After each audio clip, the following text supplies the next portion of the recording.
bahwa pernikahan dini itu terjadi dua faktor sebetulnya. Faktor pertama karena faktor tradisi atau budaya di beberapa wilayah, di lingkungan, di lembur kalian, di kampung kalian ada beberapa tradisi yang menyatakan bahwa wanita atau perempuan usia 16-17 tahun kudu buru-buru nikah.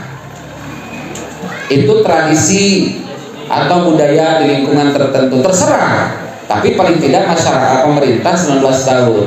Nah, yang paling parah itu faktor kedua.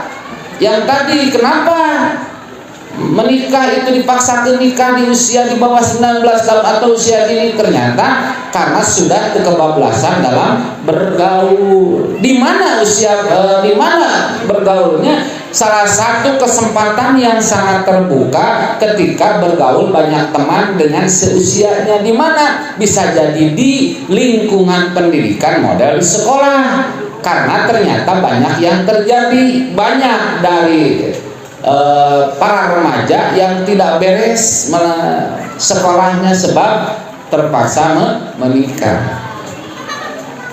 Nah, jadi saya titipkan begini, orang tua kalian berbangga, bersyukur kalian dititipkan di sekolah, di lembaga pendidikan ini karena terhindar dari tradisi 16 tahun, 17 tahun menikah. Namun di sekolah pun berarti minimal ada 3 tahun kesempatan untuk kalian untuk menuntut ilmu.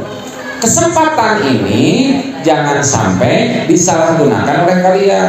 Kenapa? Karena ada bintik ada dari pergaulan bebas ini.